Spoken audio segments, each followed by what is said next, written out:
So, we got a lot of Mando news today. We got On a to the lot of big Mando news. news. On to the big So news. much stuff.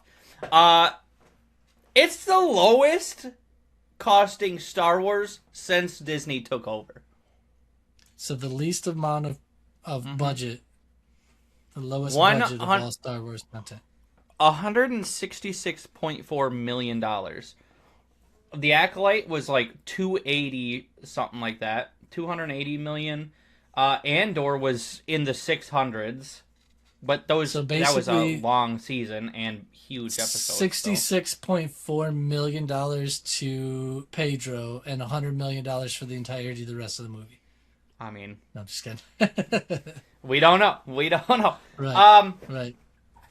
Well, if you remember, the Super Bowl, we had that just boring trailer. That boring teaser.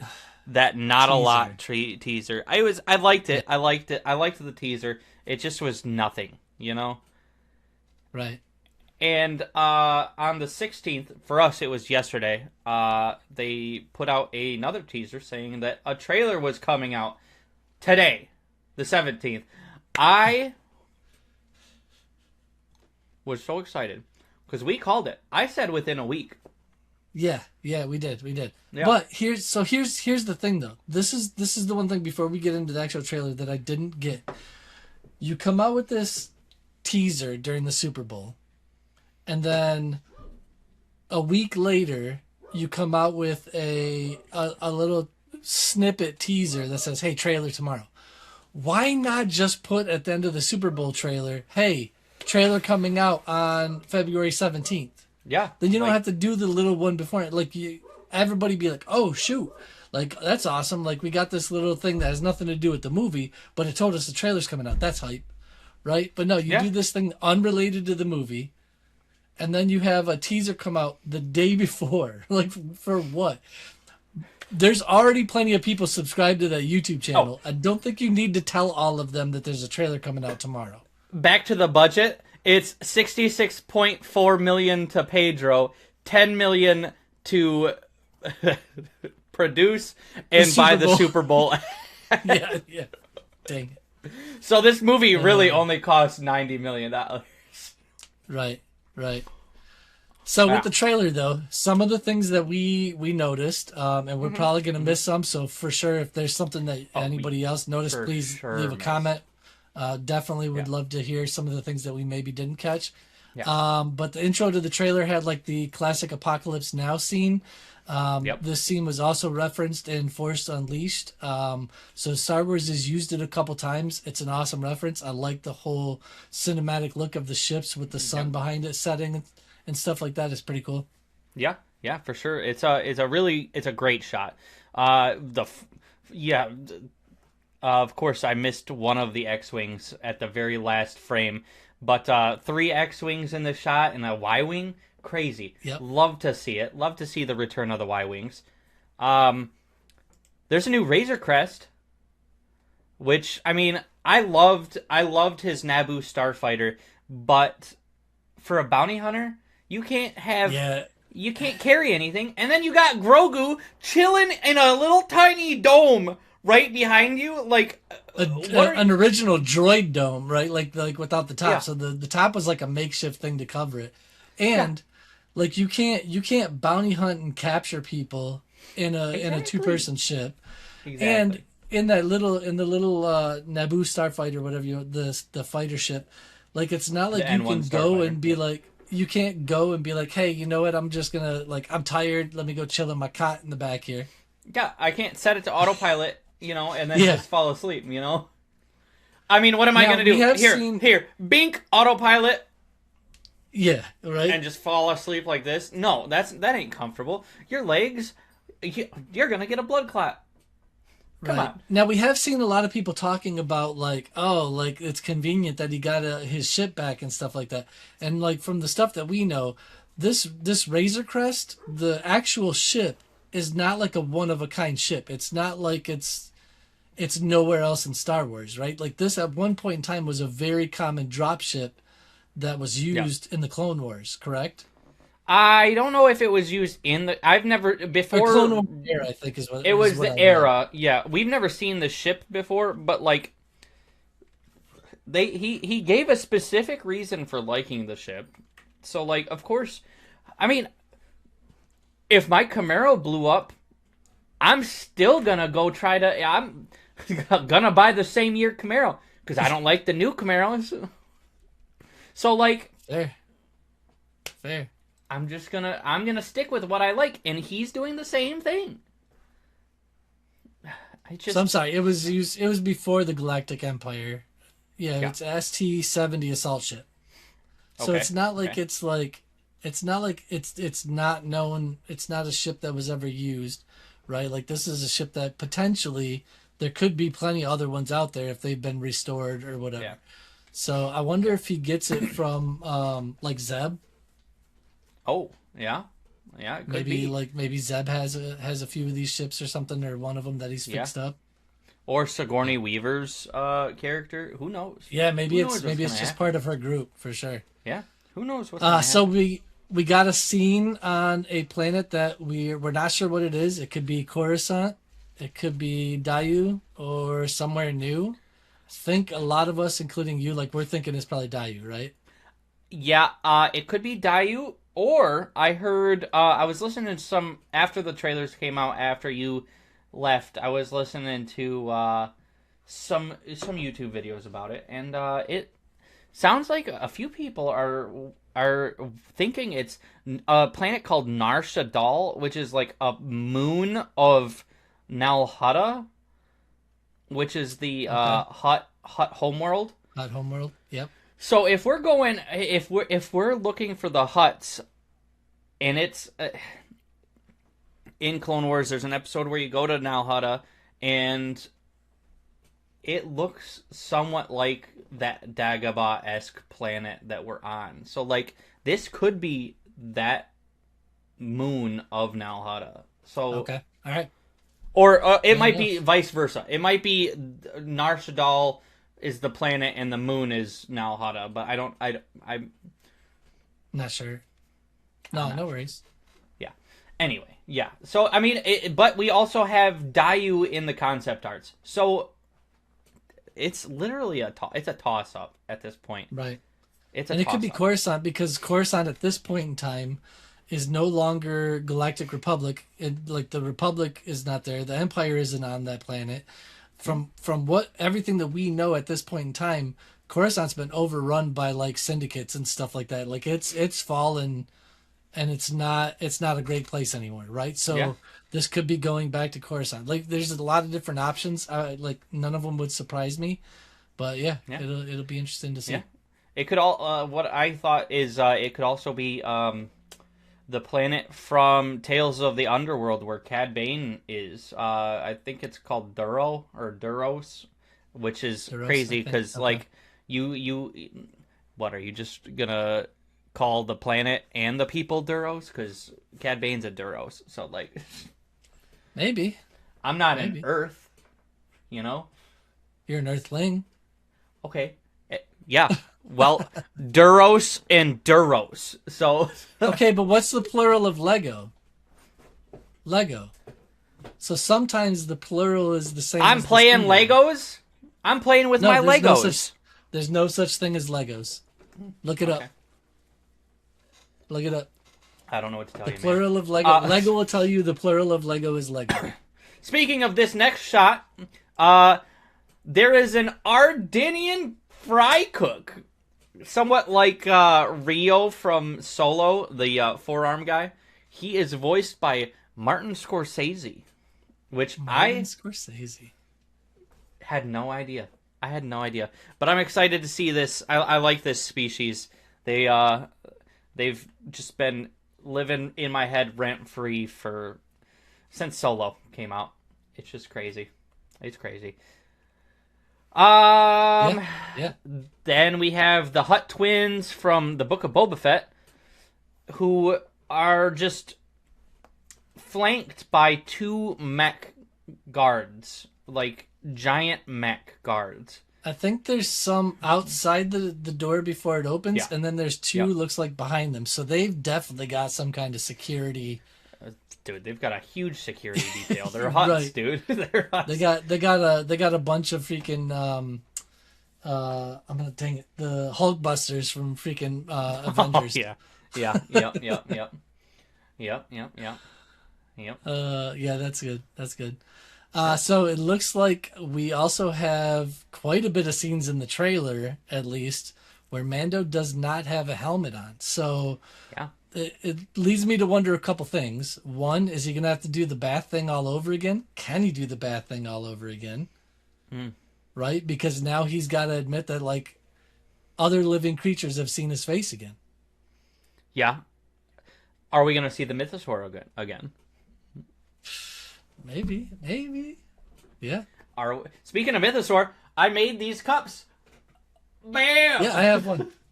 Yeah. Oh, no, I don't. I have a Do Call you of Duty have one. I have a Call of Duty one. mythosaur cup? Yeah. Nope, That's what I thought. I don't. You made me a Call of Duty one. That's right. Yeah, I wonder, like, I think it seems like he's just being held captive and they took it off. So, like, I wonder how much time he's actually going to have it off, kind of thing. Is it just going to be in this one little shot? No, because remember, there's a couple shots that are they might be right after it, like along the same timeline. But there's the one where he's in the water underground. It looks like he's in a cave or cavern or something, and he's in the water. Still doesn't have his helmet on. Like I said, it could take place right after that. It could be like in Jabba's lair. Remember, he had the gate thing that opened up. Luke dropped through it where the Rancor was. Yeah. It could be like that. Like maybe right after this, he drops into the pit where something that we'll talk about later is. Yeah.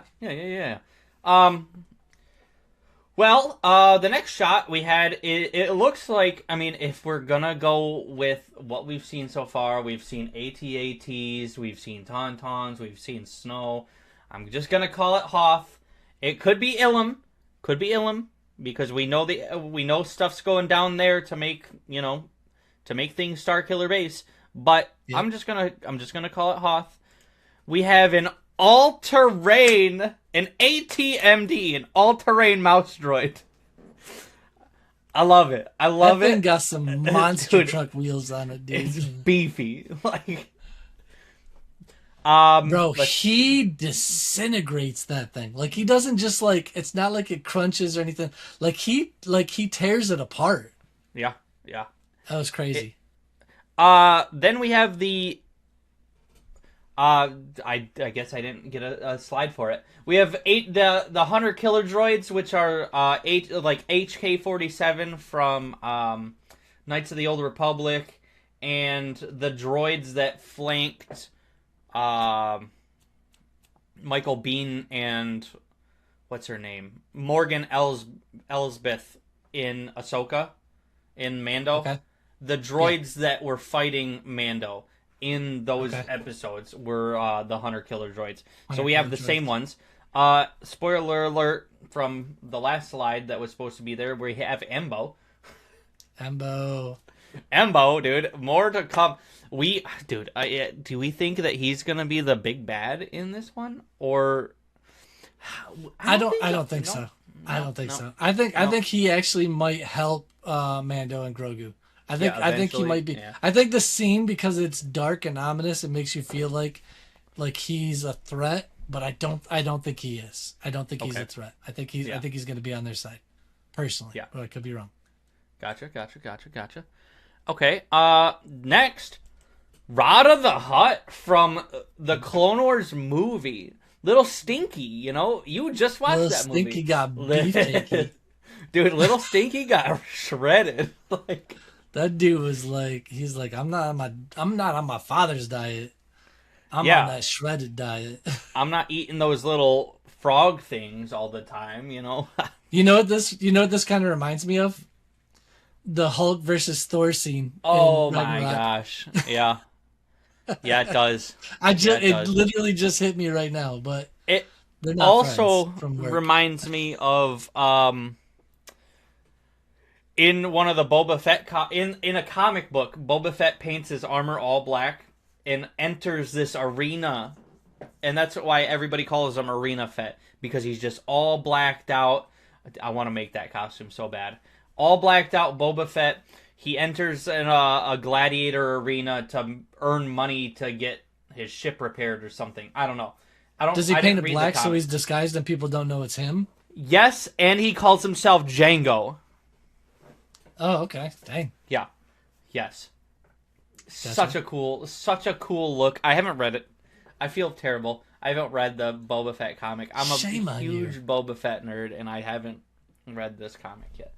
Anyway. So, next we have a new creature that asks Grogu if he's scared and tells him he should be. And the funny thing is it's kind of like a callback to the Yoda and Luke scene in Empire Strikes Back, right? Where Yoda asks Luke if he's scared and tells him he should be. I thought that was kind of a cool callback. And we also got a giant white snake-like creature that has to fight, that Mando has to fight. Like, what? It kind of gives me, like, Sea Lamprey vibes for some reason. It's just... A little bit, yeah. What is this gonna be, you know? So you can tell, though, like, if you look at him right there, his hair and everything, like, his cape and everything are definitely wet, so he isn't just walking in and wading in this water. He was dropped. At one point completely underwater. So that's what I was saying earlier. I wonder if this is like immediately after that when they like, you know, the Hutt twins maybe dropped him into this pit type thing. And that's like their, instead of a Rancor, it's like their Rancor, yeah. Their pet, yeah. Crazy. Right. Next we have Zeb Orrelios. That's gonna be just awesome. It's awesome. I love Zeb in Rebels is just one of my favorites. Just a great all-around character in Rebels. And then, you know, he was supposed to be the original. He was the original look for Chewbacca. Oh, really? I did not know that. Yep. He was the original look for Chewbacca in the 70s. And then Dave Filoni took the inspiration and look and made Zeb for Rebels. So nice. Now he was in the last season of Mandalorian, right? Yes. Yep. He was. He wasn't in Ahsoka, was he? I think it was Mandalorian because it was after. It was either that or Book of Boba Fett, which because. Yeah, I guess it could be either one, but I feel like it was Mandalorian. It was more recent Mando. Yeah. So it might. I mean, it was either season 3 or 3.5 with the Book of Boba Fett. You know, we don't know. We'll figure that out. Right. We have a baby Rodian, which is just the first thing that the last thing that I would ever have expected to want to see more of, because I am not a huge Greedo fan. Not a huge Greedo fan, but like I love that little thing. Like I would die for that little thing. And we have the Dejarik creature. Sorry, go ahead. No, go ahead. I'll talk about what I was going to say in a little bit. So yeah, the Dejarik a Mantelian Zavrip. Okay, yep. Zavrip. He was. I mean, obviously, that was huge. Originally in A New Hope. So, yep. Okay. Yeah. Then next we have Grogu with his little stolen pod racer baby carriage that he took from the baby Rodian. The funny thing is, so this makes me think, when you watch him take off on this, right? Yeah. The parent that ripped their baby out of this thing and ran away with it absolutely didn't make sense. Should have just turned that around and got on top of it with the baby and just been like gone. Yeah, I mean, honestly, like, but also, why is it going that fast? Why do they have baby strollers that go this fast? Right, who's making pod racing baby carriages? Okay, here's the real question. Are we gonna get this is a pod racer in Galactic Racer. Do we get to be Baby Yoda? Not, probably not, but yes, please. I mean, honestly, I love it. I love it. I need it. Like, hilarious. Give it to me as a cheat code, like an up, down, left, right, you know? Like, right. Like, that's what you get if you win, like, 100 races in a row. Oh, it's like a secret unlock or something. Like, yeah. Yes, 100%. All right, so, after watching the trailer, what was your favorite scene that you saw in the trailer? I really liked the throwback of Grogu hitting the buttons. Loved that. I actually made I made a little clip about that with the Dad Rock earlier today. That was my favorite part of the trailer. I just love Grogu doing just nonsense. So just up to his normal shenanigans. Yeah. No, it's pretty funny. What about you? What was yours? So mine's not comedy, but mine I like the Mando using the flamethrower instead of a smoke screen. Dude, that was awesome. And then he pops through the flames just fighting the dudes. Yeah. I like for an action sequence, I was like, yeah, that's legit. That's awesome. I can't wait to see that. I can't wait to see more snowtroopers. I love it. The snowtrooper without the cowl thing, without the scarf, with the the black rebreather type thing under the scarf is just so cool looking. I can't wait. Nice. I can't wait. No, that's good though. I like that scene. Yeah, and that's all we have for the Mando trailer. But all in all, man, super excited. Yeah, super excited. Super excited.